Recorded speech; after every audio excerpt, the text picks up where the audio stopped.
Je suis Emmanuelle Berco, la réalisatrice de La fille de Brest. On a 2 minutes du lâcher de bombe. Toutes les preuves, elles sont là-dedans. Faut arroser les grands médias. Je suis médecin, moi, pas pam-pam girl. Ça va être Hiroshima. Ah bah c'est pas moment de te dégonfler. Bon, dans 10 secondes, c'est sur le web. Ça va être repris partout, je te le dis. Il y a 6 ans, après l'explosion médiatique de l'affaire, quand Irène Frachon a écrit son livre, à la sortie du livre, plusieurs producteurs se sont intéressés à son histoire pour l'adapter au cinéma, et mes productrices ont fait partie de celles qui voulaient acquérir les droits du livre, et ce sont elles qui m'ont demandé de lire le livre. Moi, à vrai dire, je ne connaissais pas très bien les détails de cette affaire avant de lire le livre. Des centaines de milliers de personnes ont été exposées.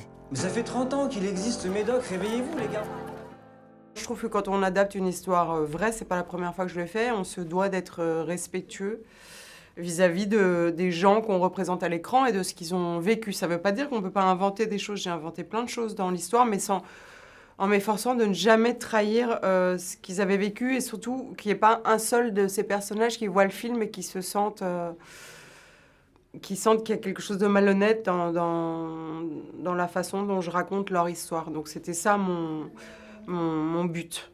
Après, c'est une histoire qui est très technique, qui est très scientifique, et dans ce domaine-là, j'ai pris aucune liberté. J'ai vraiment collé à la réalité et aux faits, parce que c'est... déjà, juridiquement, il fallait être absolument inattaquable. La guerre aux méchants labos, c'est ça? En attendant, c'est eux qui nous font bouffer. Et sans financement, pas de recherche possible. J'ai peur. Il n'y a pas de vrai combat sans peur. Tous les vrais résistants ont peur. Qu'est-ce que tu crois? C'est vrai que l'histoire, quand on lit le livre, et puis le livre, c'est qu'une partie du film, la deuxième partie du film, c'est des choses qu'Irène Frachon nous a racontées. Il y a tous les ingrédients du thriller dedans, donc on voit tout de suite que ça peut être une histoire de divertissement aussi, pas seulement d'information, sinon j'aurais fait un documentaire. C'est pas du tout un documentaire, mais surtout ce que j'ai tout de suite perçu, parce que j'ai rencontré tous les vrais protagonistes, c'est qu'il y avait surtout une aventure humaine derrière tout ça, et moi c'est ça qui m'intéresse. Pour moi, le Mediator, c'est une toile de fond. Ce qui m'intéresse, c'est de raconter tous ces gens qui se sont réunis pour faire triompher la vérité derrière Irène Frachon, qui a dû se battre 5 ans avant d'être entendue. C'est vraiment l'aventure humaine, parce qu'il y a des personnages très humains du côté des médecins, des chercheurs, mais aussi du côté des victimes.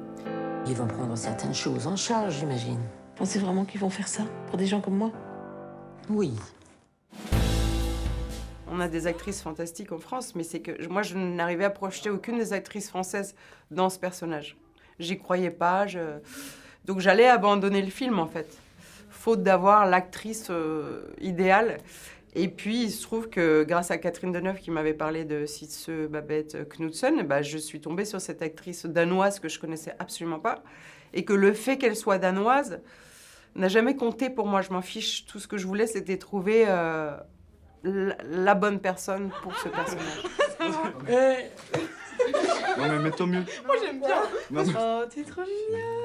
Ça va comme ça? Là, ça fait chaton, là. Oh, vous êtes con. Eva Jolie.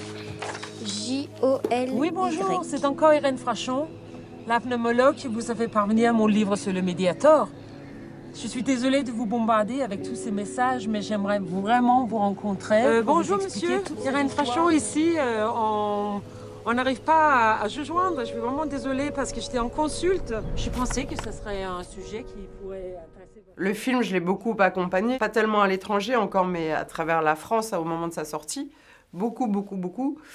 Et effectivement, on sent que de toute façon, la société française, elle est très, très sensible à ce genre de questions, de débats. Donc les gens, même s'ils n'avaient pas été touchés personnellement, ils étaient très concernés par cette affaire et révoltés et inquiets.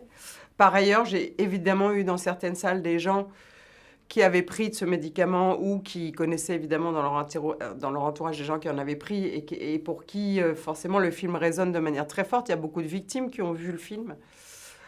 Mais surtout, je dirais que le plus touchant, ce sont on a fait beaucoup de projections aussi pour les étudiants en médecine.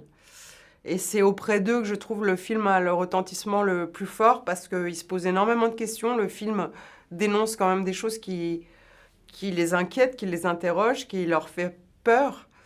Et ils prennent conscience justement de cette nécessité de déontologie absolue, de s'exclure de tout conflit d'intérêts, de la puissance des laboratoires pharmaceutiques.